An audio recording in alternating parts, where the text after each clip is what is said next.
Hello and welcome to Unspun Live, the Herald's new political podcast, keeping you up to date with the latest goings on in the Scottish Parliament and beyond. I'm Hannah Brown, a political correspondent with the Herald, and I'm joined with Andrew Learmonth, who is our political editor. Andrew, really exciting debut podcast episode because you were joined by the First Minister of Scotland. Yeah, so I sat down with him last Thursday. We just had quite a long chat, about half an hour, which is more than I would normally get with a politician.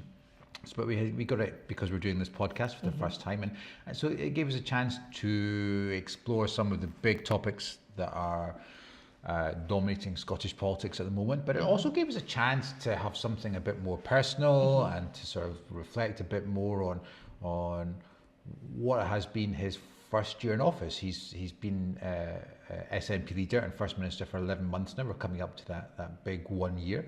So yeah, it was a really interesting interview, and I think it was quite a reflective one as well. And yeah, definitely. I think from listening to the interview, you almost get a bit of the softer side of John Swinney comes out as we'll hear. Yeah. I had a wee joke with you that we almost see quite a reflective, almost hippie-like stance from him of finding himself after a bit of a break and then being put into the top job.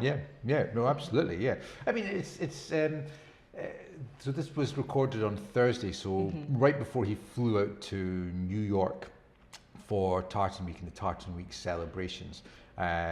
So we did talk a little bit about the tariffs and the state of the economy and what that might mean for growth, and then what that might mean for eradicating child poverty. We also talked about the rise of reform and his summit, which he's got coming up, his cross-party summit at the end of the month. And we also talked a little bit about just the sheer number of MSPs who are leaving Holyrood at the next election. So and the amount of women that are leaving as well. Well, in particular, exactly, yeah. It was really interesting. So lots to get our teeth stuck into. So without further ado, here's Andrew's interview with the First Minister, John Swinney. Can we start off talking about the tariffs? Seems to be from number 10, they're talking about it could have been worse. That seems to be the message anyway. Were you expecting worse? Were you bracing yourself for worse? I think it's bad enough, and therefore the fact that we're going to very clearly experience a further barrier to trade with the United States is not good news. So whatever level it's at, it's not good news because barriers cost money in whatever form they take, and we do a lot to try to avoid barriers and to encourage and motivate trade. And the idea that somehow this has been a negotiating triumph to avoid it being worse is, I don't think it's borne out by the fact that we've now got a very damaging outcome. And do you have any idea what that means for Scotland in terms of exports and jobs? Have you done those calculations? Well, I think certainly for the calculations are underway to see what that will look like. But, I think at this stage, I can't put a precise number on it, but it will erode GDP. Right. There's no doubt about that. Yeah. And you cannot take a hit of that type and expect the type of growth in the economy that I would want to see, and in which I'm positioning every other part of the government's agenda to try to enable, and not expect there to be a negative outcome as a consequence of that. Now, how bad that is will depend on just the detail of what's involved and the way it affects and impacts different sectors. But I think we can safely say it will undermine GDP. Quite a lot of your economic program, not just your economic program, but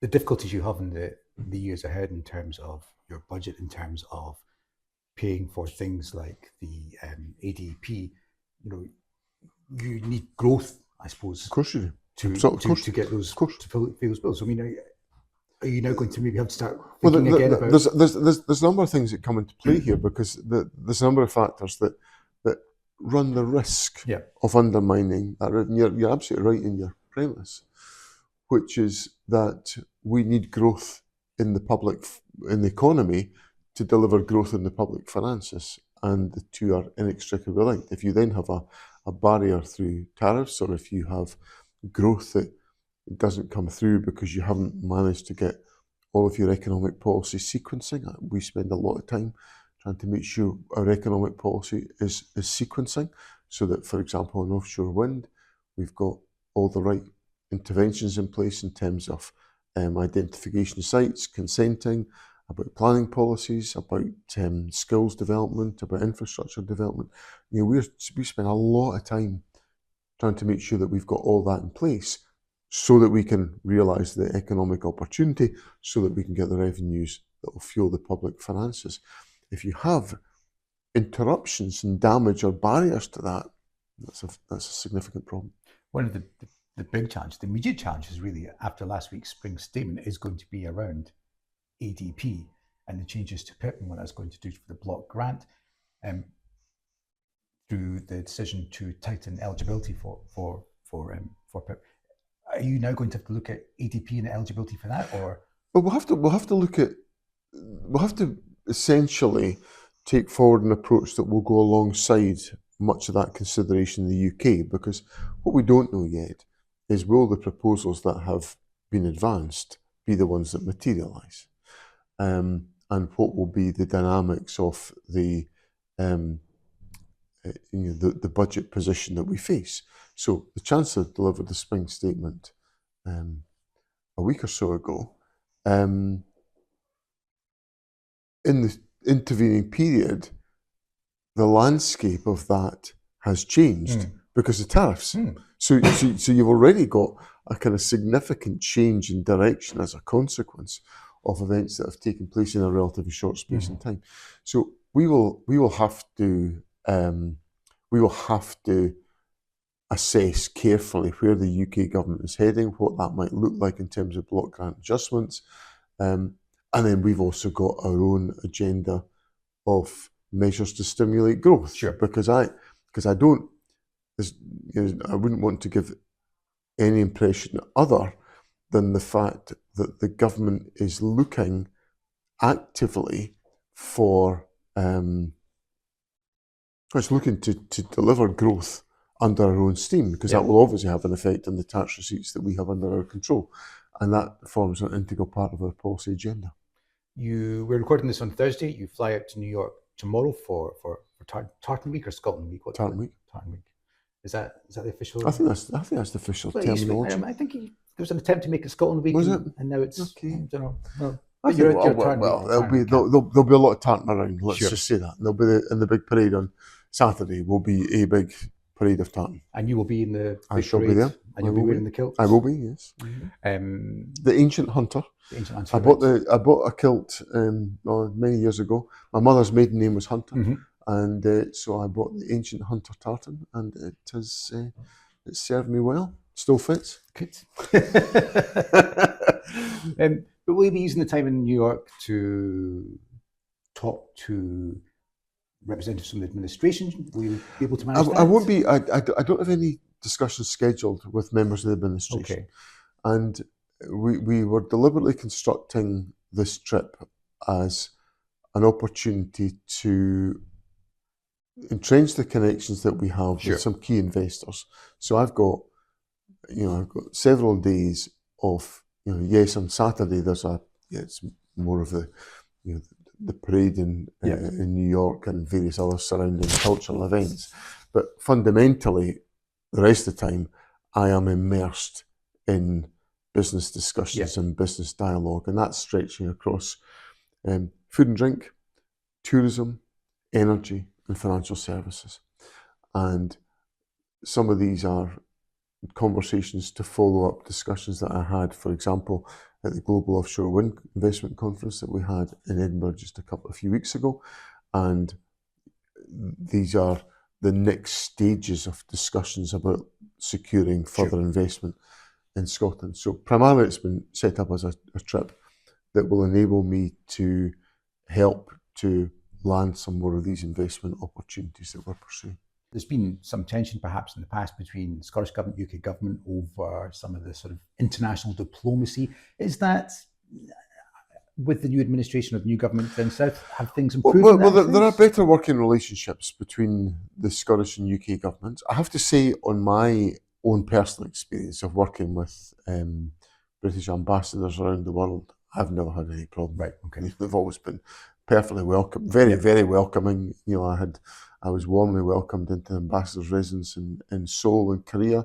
The British High Commissioner in India facilitated 2 really successful trips for me to India. The ambassador in Japan did likewise. So I've never had any issues. And of course, I think as I mentioned the First Minister's questions today, before Lord Manderson took up his role in the United States as His Majesty's ambassador, he asked for a conversation with me about what are your priorities, what's on your agenda, and I very much welcome that dialogue. In terms of the Trumps, you met with Eric Trump a few weeks back. Is this a resetting of the relationship with the Trumps, perhaps? I think, you know, Eric Trump and the Trump Organisation are investors in Scotland, and you know, as I've just said to you, I'll be having a whole host of discussions about trying to attract more investors to Scotland. So they're investors in Scotland. If they want to see the First Minister of Scotland, I think they should be able to do so.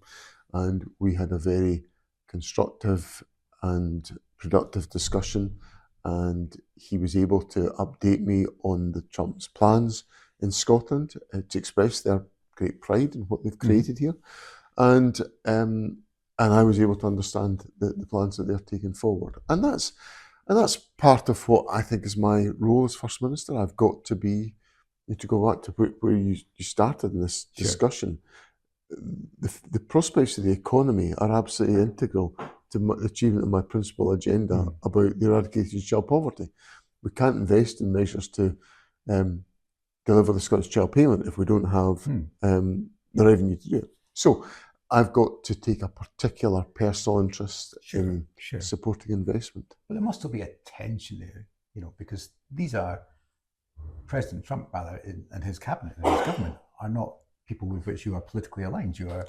You've spoken out about them in the past. We're not on the same political wavelength, but you know, there's lots of folk I'm not on the same political wavelength with, and I've got a job to do of finding ways through those challenges and difficulties, and that's what I try to do, and to make sure we can make some headway on these questions. Well, some people that aren't on the same political wavelength as you, and we have a meeting in a couple of weeks about this, reform. You've got your cross-party summit on the 23rd, and you've invited all the party leaders. They've all said yes, apart from Russell Finlay. Is that right? I think that's how it stands just now, yes, as far as I know. The gathering is actually about something much wider than reform. Sure. It's about who we are as a country and what do we want to be the fabric and the arrangements for our society and our political debate and our engagement with each other and our whole identity as a society. And I believe, and I think these things have been so broadly understood, I think they've almost been taken for granted. I believe in cohesive communities. I believe in the welcoming of people from different backgrounds. I believe in the drawing together of people into communities that will live comfortably and compatibly with each other. And I worry now that I see a pretty active agenda to push against that. And I don't want to look back and say to myself, I didn't do everything I could to try to sustain the type of view which I think has generally permeated Scottish society, that we are a welcoming, cohesive, we have aspirations about welcoming, cohesive communities. And that's what I want to make sure we do everything we can to keep that together. And so what's going to happen at this summit? How are you going to we're going to explore a number of different themes about democratic participation, about the use of information, about the nature of dialogue, about how we bring communities together. And I hope out of that we can spawn some common ways of working that will help us to protect and to enhance, to protect our communities, protect our community values, and enhance those values in the years to come. So some form of agreement then? Possibly. I don't want to prejudge. I can't. I'm not going to stipulate to people what the outcome should be. But certainly, what the best way to perhaps describe it, or my hopes, Andrew, would be to talk about a sort of sense of common purpose. Sure. And a common understanding might be the best way to put it. Okay. Let's just keep talking about reform, if that's all right. New MRP poll out today, I think it was, from Electoral Calculus, suggests that they could have 270 MPs at the next election, and Labour would be on 180, and the SNP would be on 30. So you could be in a position where Sir Keir Starmer relies on the votes of SNP MPs to get into number 10, or to keep Nigel Farage at number 10. Last week, John Curtis said that would put independence back on the table. Mm-hmm. It's a bit of a dream scenario for you, isn't it? Well, I think the thing, I think there's a lot of water to go into the bridge between now and I've seen enough of these polls in my time, to be honest. Sure. But there is also, but I think what's undeniable is that reform are going to exert a greater presence in our politics in the years to come. What they represent, I don't think their solutions are where we need to go. So don't be surprised that I counter them pretty vigorously. Sure. Because they also, not only do I think their arguments are not effective, not appropriate, I think some of what they can do in the process of arguing for them will undermine some of that very cohesion in our society, and I want to stop that if I possibly can do. Where are we with independence? Where are you with independence? Well, is it going to be page 1, line 1 of the manifesto next year? Well, it'll certainly be an integral part of what the SNP argument is in 2026, because we're in an impasse. And I think it's democratically unacceptable for the legitimate wishes of the people of Scotland to be thwarted by a UK government that simply folds its arms and says we're not having anything to do with that. I'm reminded of the statement of Canon Kenyon Wright when asked, what will you do when she who must be obeyed says no? And he said, we shall say we are the people, and we say yes. And I'm reminded about the importance of the sovereignty of the public in Scotland.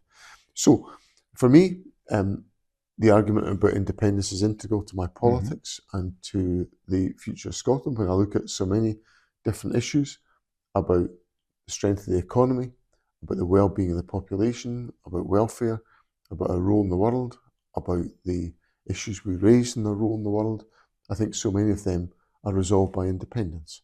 And I want to put that argument, and I will put that argument to the public. And it's unacceptable for me, for a UK government, just to say we're not proceeding with that argument.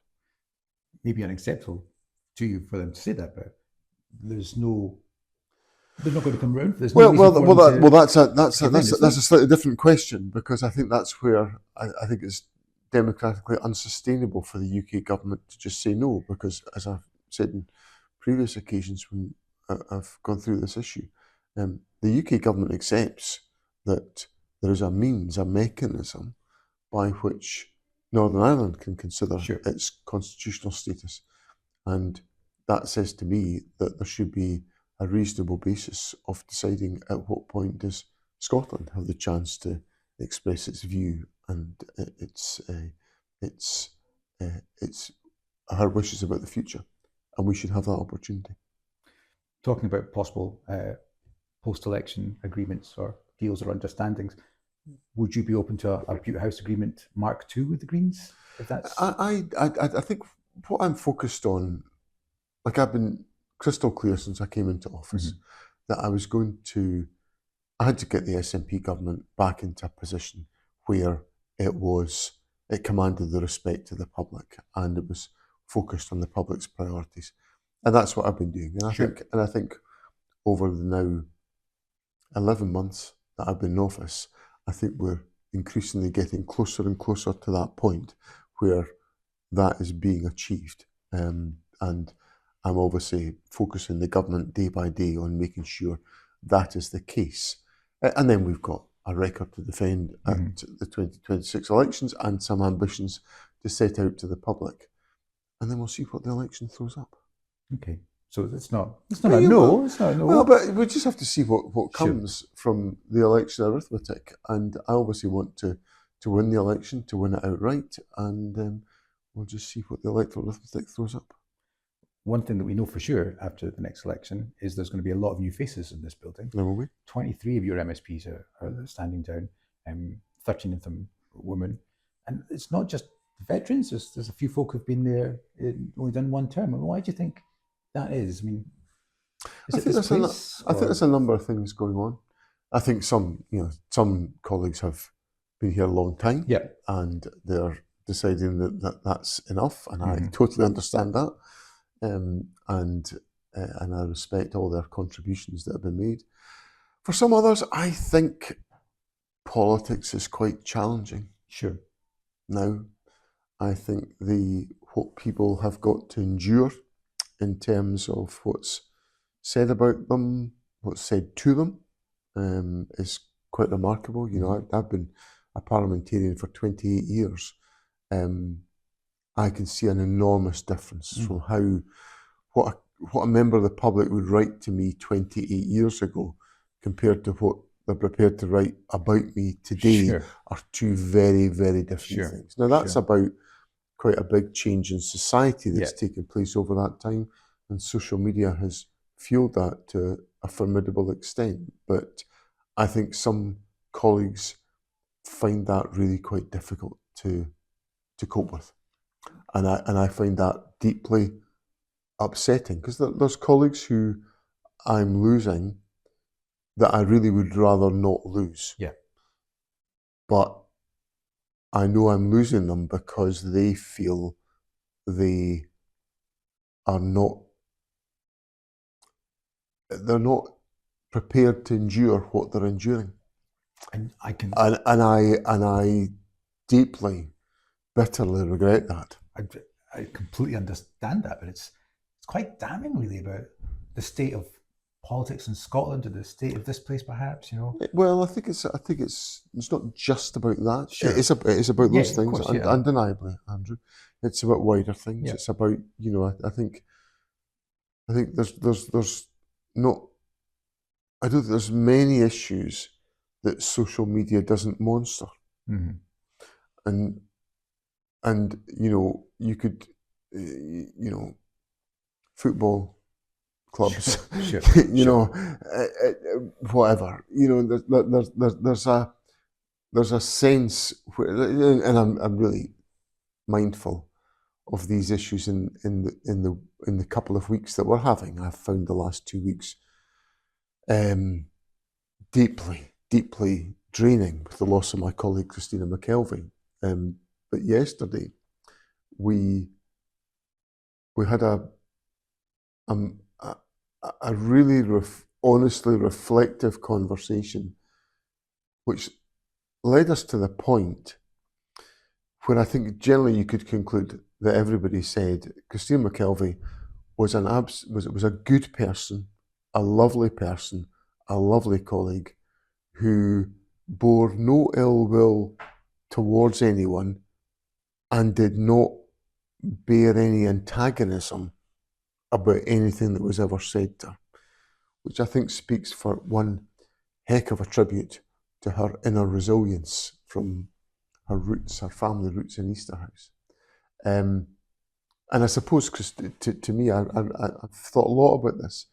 Christina was, in a sense, an illustration of the type of resilience you've got to have to be able, and the type of approach you've got to have. Sure.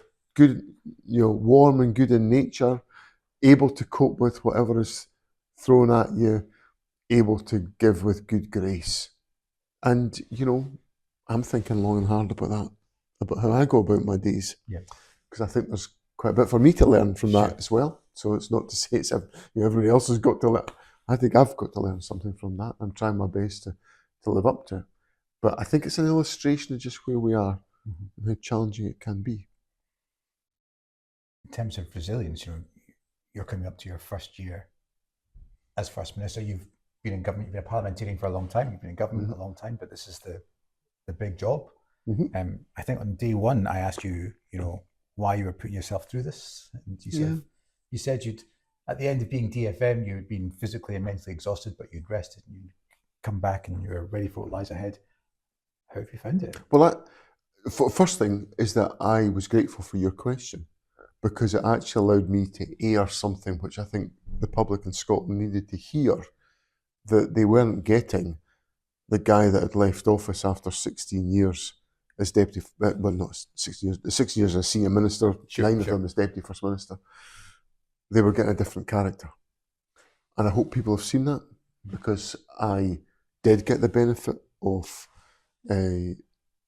rest, mentally and physically, and I was able to do some things that I'd wanted to do for a long time, hadn't been able to do.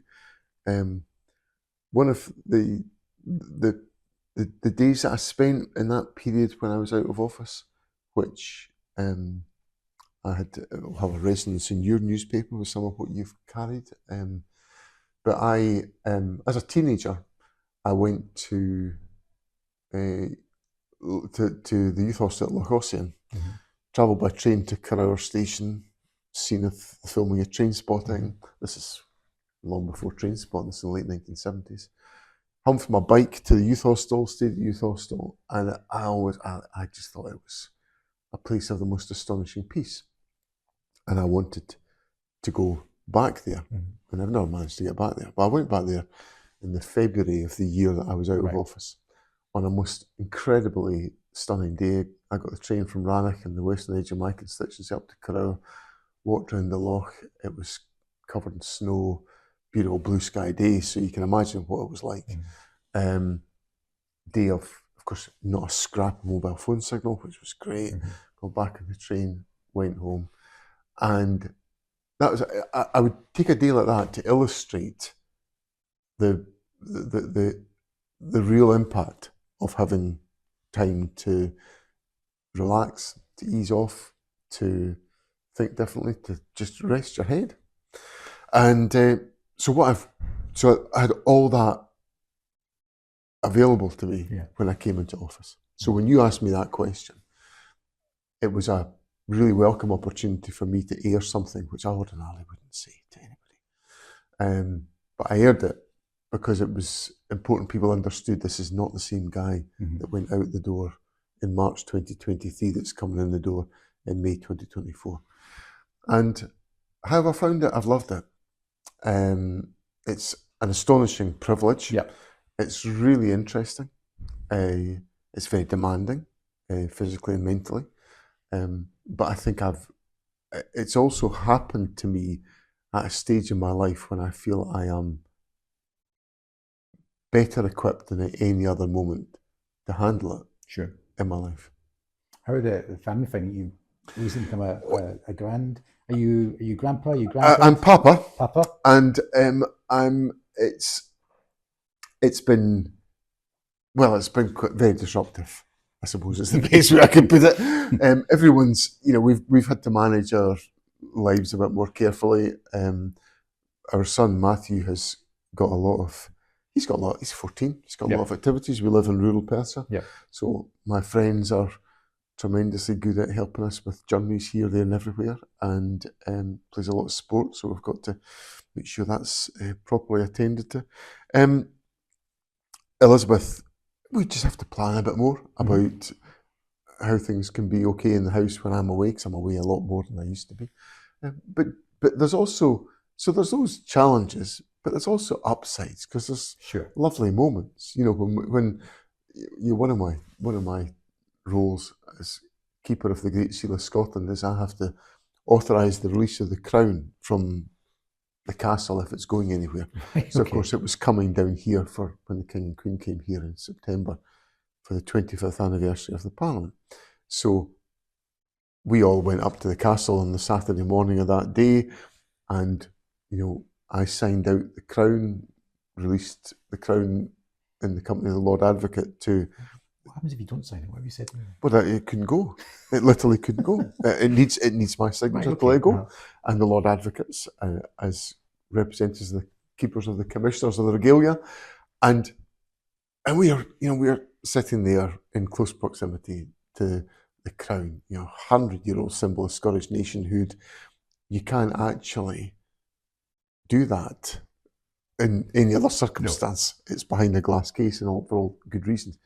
So you have moments of that where, you know, my son was at my side when we saw that, and you know, you just think, well, for all the tough days, and there's other great days. Like sure. I'd only been in office about a month, and I went to Normandy for the D-Day commemorations, 80th anniversary, and I met a veteran from Port Seton who'd been went onto these beaches at 17, and he's now 97, and it was just, you know, I was thinking, well, the ceremony was just remarkable, stunning, and I was sort of engaged there all day thinking to myself, you have to remember days like this on the tough days, because this is a day you're only here because you're the First Minister of Scotland, you're representing the country. It's an incredibly precious experience.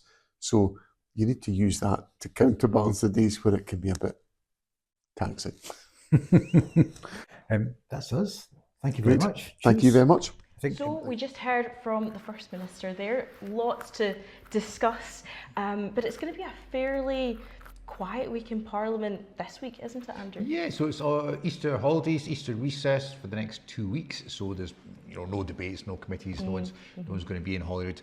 But at the same time, there's still quite a lot happening in the world, obviously, which is going to have a direct impact on what's happening in Scotland. But in terms of Scottish politics, I suppose the big thing this week will be the Scottish Green Conference at the weekend. Of course, it's a little bit more exciting than normal because they will be at the start of the process of finding a new leader after Patrick Harvie announced his intention to not go for the top job this year. You're going to be speaking to them at the end of the week, aren't you? Either or. So either Lorna Slater or Patrick Harvie. Be quite interesting to hear from Slater as well, given, you know, what's she going to do? Patrick Harvie has stepped down. Is she going to follow suit, or can we expect a completely new administration for the Greens? So yeah, still really interesting, but that's all we have time for on our debut episode of Unspun Live. Thank you very much for joining us. Andrew, thank you very much for contributing. Thanks for hosting. And yeah, please do subscribe to wherever you get your podcasts, and thank you for watching.